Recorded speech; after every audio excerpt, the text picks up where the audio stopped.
Welcome back to the Sunday Talk Show. I'm Ruben Abati.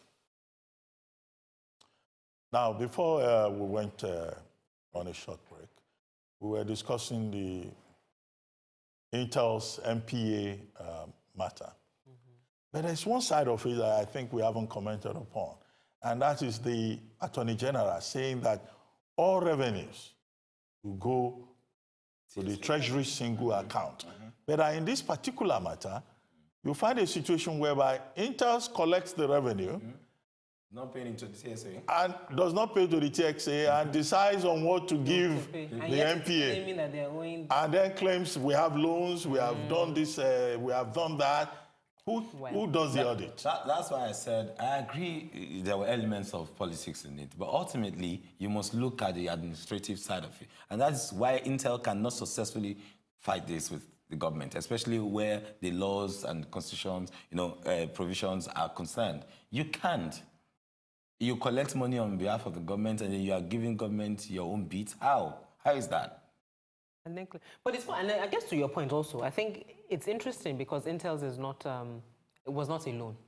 I mean, I think it was JAMB that supposedly remitted 11 million naira. Meanwhile, at that point, the government was still paying their salaries, paying for capital projects. So the structure, back to your point about the structure of the Nigerian state is fundamentally flawed. Now we're dealing with things, we've established TSA now. After this administration, people are paying in, we're making some progress. And now if you begin to look at these contracts, as you alluded to earlier, and take each one on its own merit and say, all right, this is where we are, this is where this is going on, let's stop this, and then do the right thing moving forward. But so you see, there's no way Intel would have been paying the share of government to it if there had not been a provision, in the agreement. We're just saying that. No, what I'm trying to say is this. Why has the government condoned the payment? The same way they condoned for JAMB. The same way they've condoned for many years. Hold on. It's not particular to Intel. No, hold on. This was before TSA. Yeah. Precisely. It was before TSA. And then since TSA, the instruction was clear. All monies go there. So why others were paying in the money? Why wasn't Intel paying? That's the question. The question is beautiful. We agreed you've been doing this before TSA, and of course, just like it was condoned to you, others too. But now there was an instruction clear. Monies must be paid into TSA. So why wasn't Intel paying into TSA? Why is it that since the inception of the TSA? They just found time. They just got into them now. They've been doing JAMB. They just got to Intel's. Intel's file. Yeah, so now they just got to Intel's file. Now it takes time. Maybe they should get to others. So Intel they should hurry up and close Intel's and move on to the next file. I can agree with the three of you on this point on the basis of another principle. It's the principle of lex posteriori, deroga priori. When you have a new policy, a new law, all right, overriding or subsequent to an existing law, the current law, all right, will supersede. Will be given priority. Yes. So in this case, whatever Intel might have been engaged in before now that we now have a new law in place requiring all payments to the TSA. Law is a policy. Policy that, regardless, being members of the same party and all that, these things could have been better resolved. No. You're talking business. I think the point that should be made is that all of these processes, all of these reviews should be resolved in the public interest. Exactly. It's the public interest that matters at the end of the day. It seems also, let's move on, it seems the federal government is appealing to the international community as they've classified the indigenous people of Biafra, IPOB, as a terrorist group. The Minister of Information and Culture, Lai Mohammed, has called for the designation of IPOB as a terrorist organization in a recent article entitled Thwarting Terrorism in Nigeria, which appeared in the United States publication, The Washington Times. Alhaji Mohammed feels that IPOB's actions qualify the group as a terrorist organization. He feels they are masquerading themselves as a separatist movement, yet they endanger the very people they claim to represent. Other sources have revealed that the minister is simply operating from a place of special interest and labeling the pro-Biafra group as terrorists in an attempt to halt any global funding the group may receive. IPOB. We're back to IPOB. Terrorist organization, separatist movement, a revolutionary group. Honestly. You are the civil rights advocate. No, I mean, we've talked about this several times. First of all, nobody knows where Nnamdi Kanu is. And I'm not quite sure why the government is spending a lot of time and energy trying to give the organization a tag. I mean, for whatever that means in free publicity, really. I mean, the guy was, first of all, you kept him in jail for too long. He came out of jail, was consistently breaking his bail conditions. Everybody was looking at him, and then suddenly you wake up and you decide you want to be dancing Python in that area. I mean, I don't, so the way it's being handled, I'm not quite, so we're, in a sense, as I say, we're leaving leprosy, or we're leaving guinea worm to fight leprosy. Just deal with the major, what are the issues? Sounds like Yoruba English. It is, I'm sorry, it is actually. But, I mean, we're not still having the conversation around what the fundamental issue is, rather than tagging them terrorists or tagging them, whatever you want to tag them. What is the organization or group agitating for, and what are we doing about addressing those concerns? And back to the point you made with this whole Northeast issue, to ensure that every Nigerian feels they have a place in Nigeria, and that this government is not addressing head-on. Honestly, yes, you see, the question of IPOB being considered a terrorist or not a terrorist reminds me of the case of a mediator, a judge, a court judge, who is threatening a suicide bomber of sentencing him to death sentence, life sentence, capital punishment.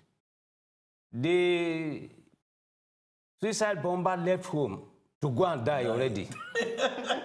All right. He has his security bed, he holds something to go and die. He came to court, and you are reading the sentence, ruling something.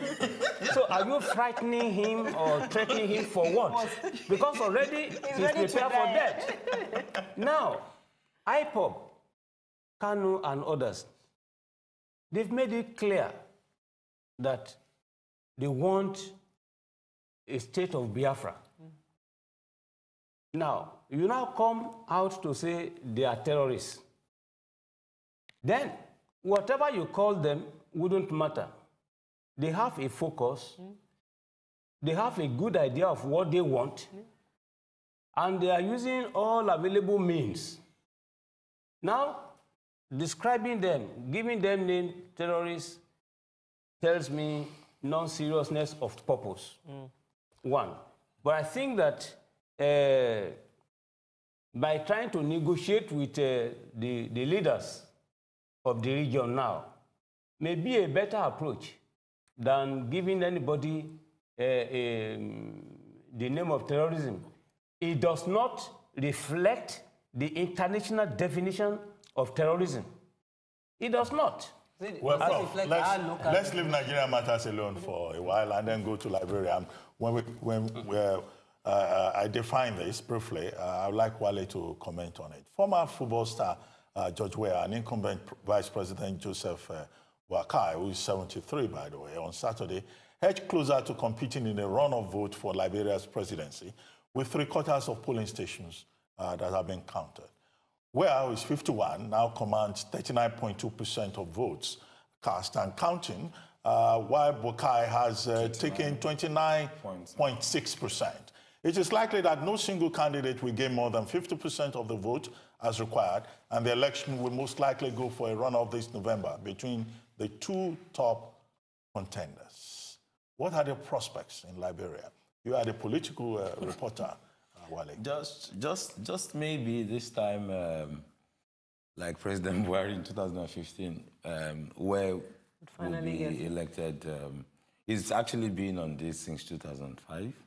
And running back and forth for presidency, vice presidency, and all that. I recall he also had a runoff with John Salif too, and then before Salif won, you know. Well, apparently he's popular among his people. Yeah. Now, but does he have the experience? Does he have the qualifications? That's where I'm actually going to. Because in the United States, popularity... Because I've been trying to do some kind of quick check on him, and outside of football, and then humanitarian, concerns, nothing more, administratively, nothing more.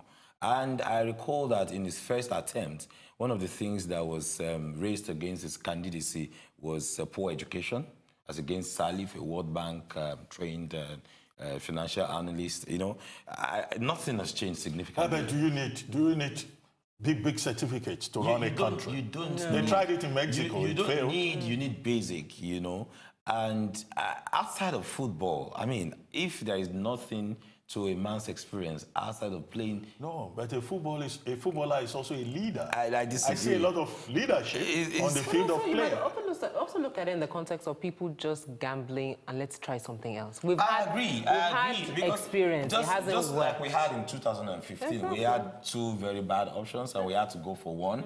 And then I see these two for Liberia and two. I mean, that's bad. This is continuity. Yes. So if whoever has a problem. We have seen places in the world where a Bichu Queen became a president. Or a comedian. We have seen a comedian somewhere else. Yes. We have seen a disc jockey.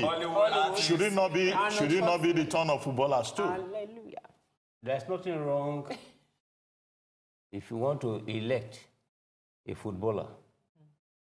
But wouldn't you see something wrong in electing a person like Donald Trump, who had a lot of business experiences? I raise this issue to let you know that at the end of the day, regardless of whatever experiences you may be laying claim to, when you are elected, you are just given a new degree, BA, that is, begin again. You learn many things on the ground, many things you will never find in the books. I'm able to say this from my experience as a former special advisor to two different foreign ministers. Many of the things we talk about in the classroom that we teach, they do not reflect what actually obtains in reality. In 2 seconds, we have a situation in Liberia now, and we wish the people of Liberia well, and we pray that the situation there ends well to the satisfaction of the people, because that is what democracy is all about. But in Kenya, we seem to have another, disturbing situation. What are your thoughts? In 1 second. I can only pray for... Because Raila Odinga, the leader of the opposition, is saying he doesn't want to be part of it. Yes, he wants the electoral body to go do its reforms so that it will be sure there will be justice, equity, and fairness in the runoff. And I think he's not asking for too much. But I pray that they will get it right this time. But the chances that the current president, who is the incumbent, who's also running, would allow the commission to do any rejigging that would jeopardize him coming back into the power is slim to none. We'll be on the lookout for the situation in Kenya. We'll continue to monitor it. We'll pause here for a short break. You're watching the Sunday Talk Show, This Day Live, here on the Arise channel with me, Ruben Abachi. We will be right back.